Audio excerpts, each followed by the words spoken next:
11 साल तो जाटव साहब भारतीय जनता पार्टी की सरकार के ही पूरे हुए हैं, इसीलिए शुरुआत आप ही के साथ करेंगे। 11 साल कितने बेमिसाल रहे आपके हिसाब से, और आपकी पार्टी को 24/7 इलेक्शन मोड में रहने की भी आदत है, और अब तो चुनाव प्रचार के इतर सरकार की उपलब्धियों के बखान को करने के लिए भी आप हमेशा तत्पर और एक्टिव रहते हैं। मेरा सवाल यही है कि जब सब कुछ इतना अच्छा दिख रहा है, समझा जा रहा है, जनता भी आपको रिटर्न गिफ्ट दे रही है मैंडेट के रूप में, तो फिर हर चीजों को बताना जताना आखिर क्यों जरूरी है? जाटव साहब देखिए, अभी आपने कहा कि हम 24 आवर जो है चुनावी मोड में रहते हैं, उसके साथ साथ एक चीज और जोड़ दूं, हम 24 आवर जहाँ हमारी सरकार है वहाँ पर विकास की होड़ में भी रहते हैं। कहीं भी जहाँ पर हमारी सरकार रही वहाँ पर हमने विकास के नए आयाम खड़े किए, और जब से 2014 से हमारी सरकार केंद्र में आई उसके बाद में हमने ऐसे काम किए जिसकी कभी किसी ने कल्पना नहीं की। मैं समझता हूँ कि ज्यादातर काम लोगों के दिलों में है। कुछ एक काम मैं आपको ध्यान आकर्षित करूँ आपके माध्यम से देश की जनता के समक्ष, क्योंकि अभी आपने कहा कि आप क्यों इन सब चीजों का प्रचार करते हैं, क्योंकि 2000 अभी जो है ना, पिछले साल जो लोकसभा का जो चुनाव हुआ उसमें विपक्ष ने एक झूठा नैरेटिव बोल करके लोगों को गुमराह करने का जो प्रयास किया और कुछ सीटों में बढ़ोतरी करी। इसलिए हमें समय समय पर जनता को बताने की आवश्यकता पड़ती है कि हमने क्या काम किए, और ऐसे काम किए जिसकी कभी कल्पना नहीं की। आप ये समझे 2014 तक लोग मिट्टी के घरों में रहने के लिए मजबूर थे, कच्चे घरों में रहने के लिए 4.5 करोड़ घर जो है हमने देशवासियों को दिए, और लगातार अनुरोध तो दे भी रहे हैं। अभी उनके ऊपर हम जो है सोलर पैनल भी लगा रहे हैं ताकि उन घरों में मुफ्त की लाइट भी उपलब्ध हो सके। इस प्रकार के विजन के साथ में हमारी सरकार काम कर रही है।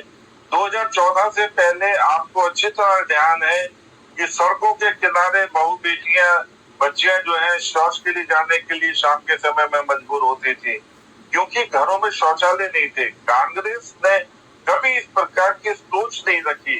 स्वच्छता को लेकर के हमारी सरकार ने जो कदम उठाया, और पूरे देश में लगभग 14 करोड़ घर घर में शौचालय फ्री ऑफ कॉस्ट बना करके आज पूरे भारत से जो खुले में शौच की जो अव्यवस्था थी उससे भारत पूरी तरह से मुक्त है।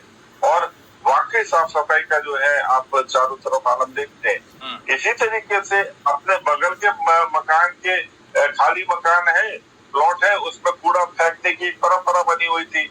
आज हमारी गाड़ियां कूड़ा उठाने की एक संगीत के साथ आती हैं और लोग अपना कूड़ा उसमें डालते हैं। हाँ। इस तरीके से हमने स्वच्छता का पूरे भारत में बड़ा काम किया। ठीक है।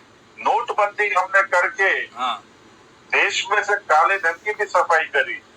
लाखों करोड़ रुपया जो है लोगों के घरों में कमरों में बंद था। विशेष रूप से ये जो पार्टियां हैं, चुनावी पार्टियां, वो पैसा उगाया करती थी। आप ये मान करके चले कि जैसे ही हमने नोटबंदी लागू की उसके बाद केवल जो जेन्युइन पैसा था वो बैंकों में आया, बाकी काला धन जो था वो इनको डिस्ट्रॉय करना पड़ा। आज वो लोग बेचैन है हमारे इस स्टेप के कारण। तो हमने इस तरीके से जो कदम उठाए, जीएसटी हमने किस तरीके से लागू की, जिस जीएसटी के बारे में कांग्रेस बेचैन होती थी कि हाँ भाई जीएसटी लागू करेंगे, आज पूरे देश में जीएसटी लागू है। पूरे देश में एक ही टैक्स लागू है, और 2 लाख करोड़ रुपए तक प्रति माह हमारे पास उसकी रिकवरी आ रही है, जो डेवलपमेंट के कामों में लग रही है। वो पैसा डेवलपमेंट में लग रहा है। मैं समझ गया। पैसे के कारण से आज हम बेहतरीन सड़कें, बेहतरीन टेक्नोलॉजी। ठीक है, वो तो आप उल्लेख कर ही रहे हैं, वो तो आप उल्लेख कर ही रहे हैं जाटव साहब, उन बातों को आप कह ही रहे हैं। चाचा साहब हमारे साथ के इतर बहुत सारी चीजों को भी फोकस करते हुए आगे बढ़ रहे हैं। मेन मुद्दे से क्या लगता है पार्टी थोड़ी साइडलाइन होकर अन्य मुद्दों को भी टटोलती है, या आज भी विकास ही आपका फंडामेंटल है? देखिए, हमारे काम को जनता ने अप्रिशिएट किया, और अप्रिशिएट ऐसा किया कि अभी लोकसभा में जो इन्होंने झूठा नैरेटिव गढ़ा और कुछ फर्जी कागज दिखा करके कि हम 8,500 रुपए महीना जो है देशवासियों को देंगे, इस प्रकार से कुछ लुभाने का प्रयास किया, मगर समाजवादी पार्टी के गौरव जी बहुत अच्छी तरह देख लें उस नैरेटिव को किस तरीके से जनता ने नकारा। उत्तर प्रदेश के उपचुनाव में जो महज कुछ महीने बाद हुआ, आप केवल एक सीट प्राप्त कर पाए।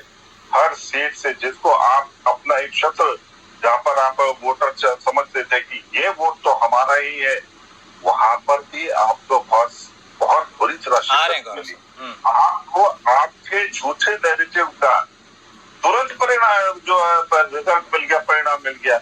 आपके इस झूठ को प्रदेश की जनता ने पहला एक ट्रेलर जो है उपचुनाव में दिखा दिया है, और दूसरा इस वक्त जिस तरीके से आप ऑपरेशन सिंदूर में भारत के विरोध में और पाकिस्तान के पक्ष में जो बयानबाजियां कर रहे हैं, उसको भी जनता देख रही है।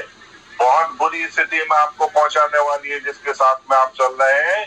आप बहुत बुरी स्थिति में पहुंचेंगे, और सही मायने में जो बात आप डेवलपमेंट की कर रहे हैं, जिसको आप कहते हैं कि मेक इन इंडिया, ये क्या है शेर, ये क्या है शेर, तो शेर ने अभी आपको ऑपरेशन सिंदूर में दहाड़ करके दिखाया है।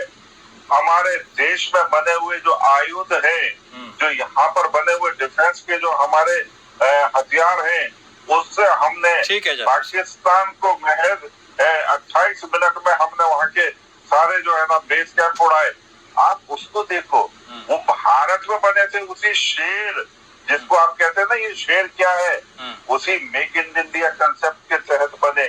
आज हमने जो भारत को मजबूत किया है, आप और आपके जिस वक्त आप सरकार में थे, उस वक्त में तो आप लोगों को डिफेंस के हमारे जो सैनिक है उनको बुलेट प्रूफ जैकेट से दे पा रहे थे। ठीक है, डेवलपमेंट की बात कर रहे हैं। आतंकवाद को पोषित करने वाले लोग आज हमें आतंकवाद के ऊपर दुहाई दे रहे हैं। ठीक है जाटव साहब, आपको देख रही है, ठीक है, बहुत बुरी हालत पे पहुंचे। ठीक है गौरव साहब, लेकिन एक बात तो है, जाटव साहब जिन बातों का जिक्र कर रहे हैं, जनता उसकी तस्दीक भी करती हुई नजर आ रही है, इसलिए इतना भारी मैंडेट भी तो मिल रहा है। इतने लंबे समय से सरकार शासन में है, चाहे उत्तर प्रदेश की बात हो या केंद्र की। ऐसे में आप जिन बातों का जिक्र कर रहे हैं, क्या जनता उन चीजों को नहीं देख या समझ पा रही है? आप सत्ता से दूर है। 24 का इनका जो पूर्ण बहुमत का विजय रथ था भारतीय जनता पार्टी का, अगर वो झूठ की राजनीति। जाटव साहब, रुख पहले आपका आप करते हैं इस बार। देखिए, बेरोजगारी को आप कोई मुद्दा मानते हैं उत्तर प्रदेश के संदर्भ में, या फिर इसको सिंपल करते हैं? सार्वजनिक क्षेत्र में सरकारी नौकरियां, रोजगार के अवसर क्या कम हुए हैं? और जो कम हुए हैं उससे जो शोषित वर्ग है, वंचित वर्ग है, आदिवासी समुदाय है, उनको नौकरियों में, चूंकि नौकरी ही नहीं रहेगी तो आरक्षण का लाभ कैसे मिल पाएगा? प्राइवेट में तो है नहीं। तो यह कितना बड़ा मुद्दा है, क्योंकि इसको भी लेकर अखिलेश यादव आपको घेरते हैं।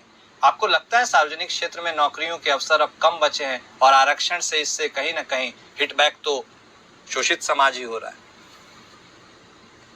देखिए कुणाल जी, एक चीज मैं बताऊं, इतना बड़ा देश है, सबको सरकारी नौकरी नहीं मिल सकती, ये हम सब जानते हैं अच्छी तरीके। इसलिए सरकारी नौकरी के नाम पर, आरक्षण के नाम पर राजनीति जो है उसका कोई मायने नहीं। मैं ये मान करके चलता हूँ कि हमारी सरकार जिस तरीके से स्वरोजगार की ओर, मतलब मोदी जी ने क्या बात कही कि आप नौकरी लेने के लिए नहीं, नौकरी देने की स्थिति में आए, और उसके लिए उन्होंने तमाम तरीके के जो ऋण उपलब्ध कराए। आज आप देखो, बगैर गारंटी के जो स्टार्टअप हैं, जो नए नौजवान बच्चे हैं, उनके सामने उन्होंने इस प्रकार से ये सुविधा खोल दी कि आप अपना रोजगार करें। अब इवन यहाँ तक कि जो पटरी बाजार लगाते हैं उनके लिए भी बगैर ऋण के पैसा जो है बगैर गारंटी के उपलब्ध कराना शुरू कर दिया। मैंने तमाम लोगों को दिलाया है। आप ये मान करके चलें कि आपने आज वो ऋण प्राप्त किया और उसे चुकाने के बाद में अगली वर्ष में आपको डबल ऋण मिल रहा है। इस तरीके से जो लोग हैं उसका लाभ ले पा रहे हैं। ठीक उसी पैटर्न पर हमने अपने प्रदेश के अंदर तमाम, देखो अभी ब्रह्मोस भारत में उत्तर प्रदेश में बन रही है, तमाम फैक्ट्रियां वो हम यहाँ लगा रहे हैं। उसमें स्वाभाविक बात है कि यहाँ के लोगों को रोजगार मिलेगा। और पूरे देश में जिस तरीके से रोड इंफ्रास्ट्रक्चर है, ब्रिजेस का इंफ्रास्ट्रक्चर है, उसके लिए सप्लायर को आना, वहाँ पर वर्कर्स का, श्रमिकों का वहाँ पर डिप्यूट होना, वहाँ पर इंजीनियर्स का डिप्यूट होना, ये सब चीजें चल रही मैं समझ गया। बिल्डिंगें बन रही है, जन्नत आकर के तो बना नहीं रही। हाँ। हमारे ही स्टेट के वर्कर्स जो हैं, जो श्रमिक हैं, जो काम करने की क्षमता रखते हैं, योग्यता रखते हैं, वो लोग उसको काम को कर पा रहे हैं। समझ गया, डायरेक्ट नहीं तो कम से कम करने के लिए किसी प्रकार के रिजर्वेशन इनडायरेक्ट वे सही। एक सवाल मैं आपसे, जाटव साहब, मैं समझ गया। एक सवाल आपसे फिर मैं क्विकली ले ही लेता हूँ। विपक्ष आप पर यह भी आरोप लगाता है कि आप शिक्षा नीति में, शिक्षा के क्षेत्र में राजनीतिक हस्तक्षेप करते हैं। अब देखिए, कुलपति लोग के जो चयन हैं, उनमें यह भी कहा जाता है कि जो प्रबुद्ध लोग हैं, जो विद्वान लोग हैं, उनको साइडलाइन करके सरकार के फेवरेट्स को आगे प्रोजेक्ट किया जाता है। इस पर आपका क्या कहना है सर?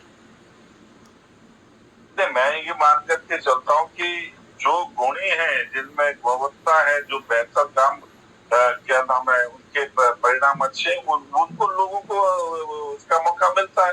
अब इसमें आरोप लगा देना कि मेरे चॉइस का भी नहीं हुआ इसलिए सरकार गलत कर दी है, ये तो चलता रहेगा। ये तो आप अपनी तरफ से करते रहेंगे, मगर हमारी तरफ से हर उस व्यक्ति को जो है मौका दिया जाता है जो उसकी योग्यता रखता है। ठीक है गौरव साहब, सुना ही आपने, जो योग्यता रखता है उसको मौका मिलता है, और उसके अलावा इधर सबको सरकारी नौकरी नहीं। साहब आप बोलिए, इस चैलेंज से डर लग रहा है, मजा आ रहा है, क्या सोच रहे हैं? देखो, घर में घुस करके आतंकवादियों को मार के आए। हाँ। घर में घुस करके जो है हमने वहाँ के बेस कैंप उड़ाए, जिसकी वो धमकी देता था पाकिस्तान, उसके वो जो परमाणु जो नौकरी हम उसको वहाँ पर जो है वो नौकरी करके आए हैं। आज आपको मैं बताऊं कि देश की जनता, प्रदेश की जनता, ये 56 इंच का सीना उसके साथ चल रही है। आप नौकरी करते रहो।